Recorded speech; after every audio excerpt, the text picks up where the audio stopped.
just want to go to our correspondent Ashutosh. He's outside the house of Janardhan Reddy. Ashutosh, where?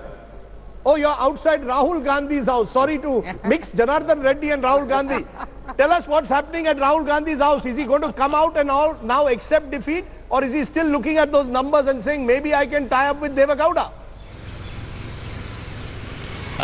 Well, the Congress party has already said that, they are in a talk with Devagowda. They will be checking out strategy. But the man himself, the Congress president Rahul Gandhi, look at what is happening outside his residence. This clear picture says that how this is completely deserted. And when I came here at 7 o'clock in the morning, Rajdeep, a few Congress workers were here to, preparing for Yagna, Puja, because they had that high hope, like the Congress leadership, that Congress would, retain back Congress. It's the only bastion there in South India. But look at the numbers, what is happening. So what we're expecting Rahul Gandhi, that he would come out, because the pictures that is coming out, the trends that are coming out, they're certainly not in favor of what Rahul Gandhi and Congress leadership expected. So we're expecting in a couple of hours Rahul Gandhi would come out and go to the headquarters.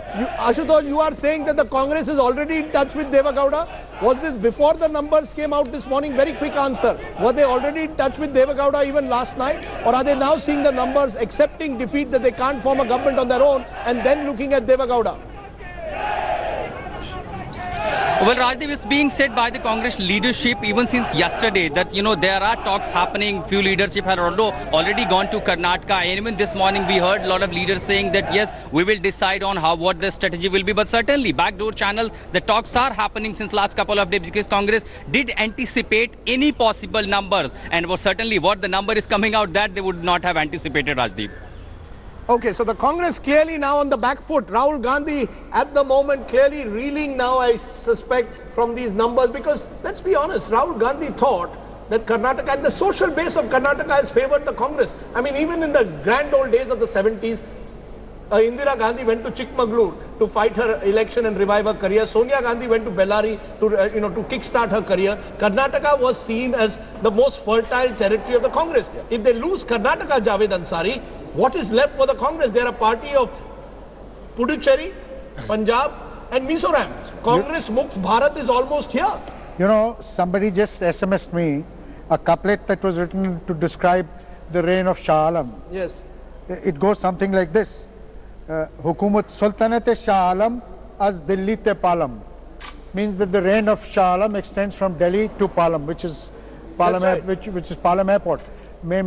So this is the status of the Congress. On the other hand, you've got Siddharamaiah, who claimed he was Pulakesan, who was going to take on Harshvardhan, who was streaming in from the north. He is just leading by 160 votes in Badami and trailing by 12,000 in Chamundeshwari. So clearly, once your chief minister starts losing both his seats, something has gone drastically wrong. I come back to it. What happened to all the talk that we were giving in our exit polls about Ahinda and this backward caste combination? Kurbas 7%, Muslims 15%, Dalits 19%, the other backward caste. Now, presumably BJP has targeted the holier Dalits, the non-right Dalits, and they have targeted the non-Kurba OBCs. So they have got new plus votes, even while among Lingayat, in Lingayat strongholds, the Congress is giving the BJP a fight. This is a strange election. No, I think what is happening is the non-Kurba OBCs clearly see that the 5 years of Congress government was a pro-Kurba dominated government, and that could have impacted on the non-Kurba OBC vote moving towards the BJP. That clearly, so the consolidation of the OBC vote has not happened in favor of the Congress in this election. Okay, as of now, fascinating. Because Congress is 66, JDS is 44. Add the two, they're 110. That's exactly the tally of the BJP. You have two others, we'll try and find out. And then you have two more seats that have still to be fought. One countermanded, one deferred. Now Karnataka in that sense is witnessing, as we said, a potential super over, provided the BJP stops at 110. Once they cross 110, and even at 105, I believe, it is game, set and match to the BJP. But if 5 of those leads go the other way around, you could have a very different picture emerging.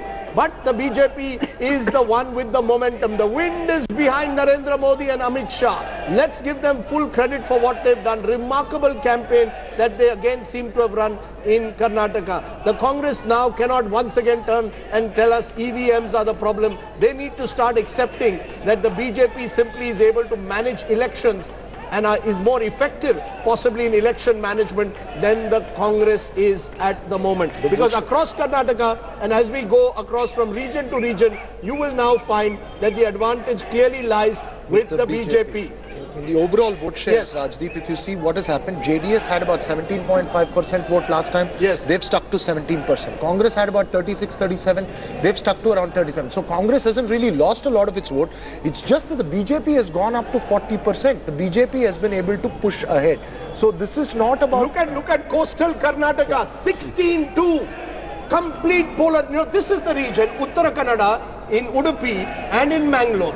Dakshin Kannada, complete sweep. So the polarization, BJP vote share in coastal Karnataka is 50%. So this is where Hindutva polarization to some extent has worked. Anant Kumar Hegde, all their leaders, Yogi Adityanath, even the Prime Minister, they have polarized coastal Karnataka. 16, is a complete wipeout of the Congress. So in areas with strong minority dominated, the BJP has swept coastal.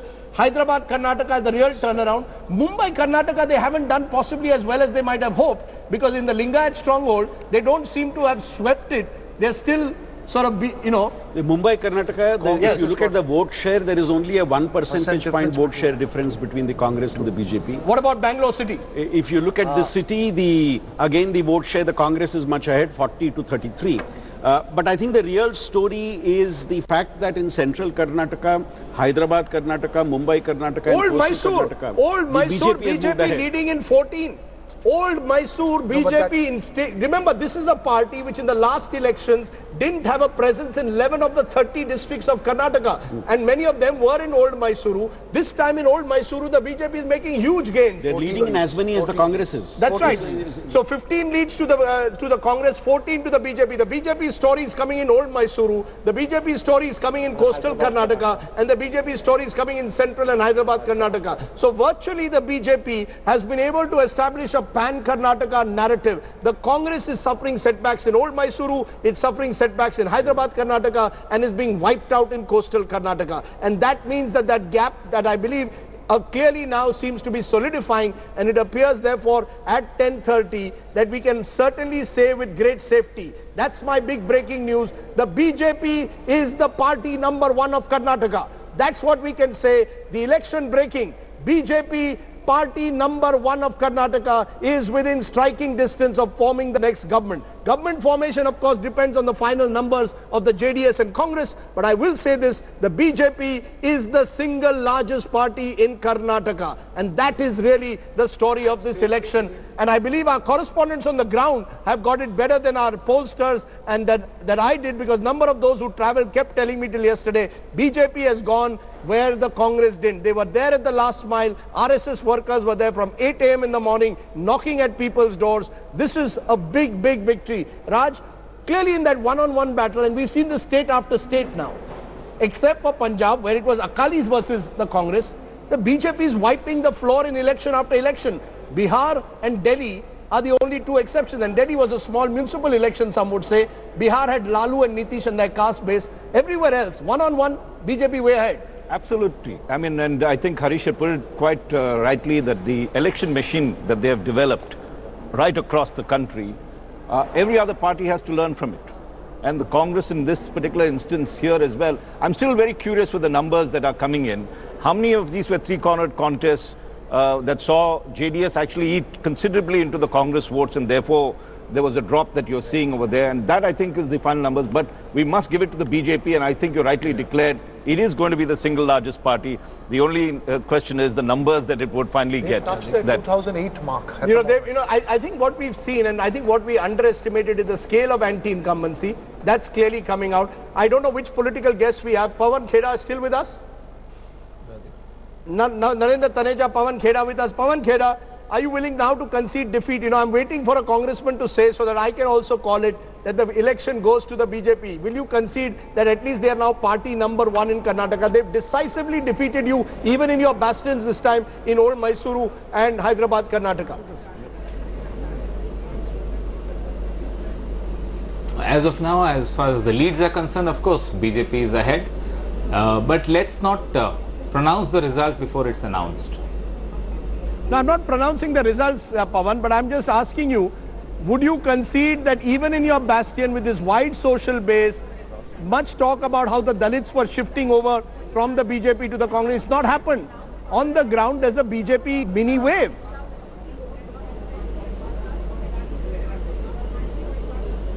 As of now, yes, you're right.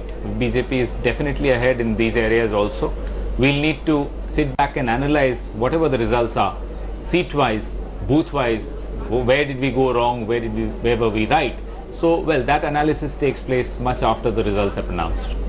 So anti-incumbency clearly seems to be the dominant theme. Now there is one theme that across Indian elections, barring just a couple, over the last 4 years or last 10 years, there was a sense that since 2014 at least, most sitting governments have been voted out. Haryana, Maharashtra, Jharkhand. Across this country, Mamata Banerjee is one exception, Nitish Kumar is one exception, but by and large, sitting governments have been voted out. Gujarat is the other big exception. Do you believe that anti-incumbency destroyed Siddaramaiah in the end? People said, we want change. And Modi represented change. He represents change in every sense of the word. I think when I look at the Congress party, I think it ran a very nice campaign, a very nifty campaign, a very clever campaign till the April 30th. And then came the Modi May, or the Modi Mayhem as I would call it, because Mr. Modi turned the election completely. Now, anti-incumbency, is that for real? It looks like it. I was trying to look at a terminology called pro-incumbency. That does not seem to exist at all. But if you look at it, I'm still looking at these numbers and saying 110 of the BJP is equal to Congress plus JDS 110.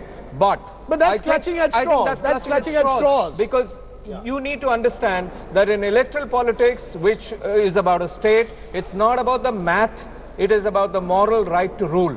And I think the moral right to rule is with the BJP, as the mandate seems to show at this given point of time. And Rajesh, the other underlying message is that at the moment the opposition doesn't have an answer to force Modi. To a BJP-led Modi, the opposition doesn't seem to have an answer. So as far as the larger question of 2019 is concerned, no election is done till it's done. But the BJP is the party to beat. This will leave the opposition completely demoralized ahead of those winter elections. Narendra Taneja, give me a big smile. You wanted Dharwadi pedas yesterday. I will make sure that my colleague Rahul Kawal sends you a full box.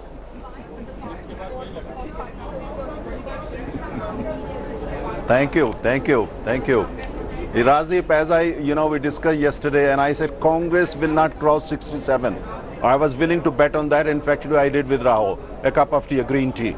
Okay, we can go for maybe Karnataka coffee. But the question is that, I was very clear, and that's what basically I was trying to show you yesterday.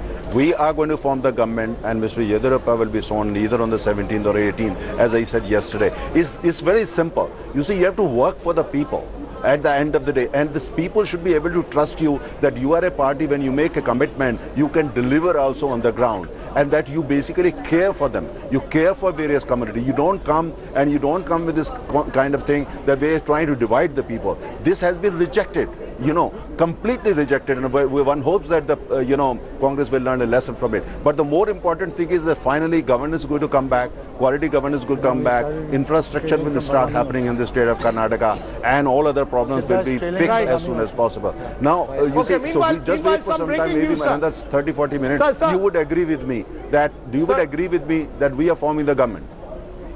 It appears almost certain the BJP is in pole position to form the government if those numbers hold, and it appears Siddaramaiah is now trailing in both his seats. He's trailing in Badami and trailing also in Chamundeshwari. So BJP now close to forming a government on its own. Thanks for watching the video. For more such news and updates, please like, share and subscribe to India Today. Also check out our other great videos from our channel. We know you will love to.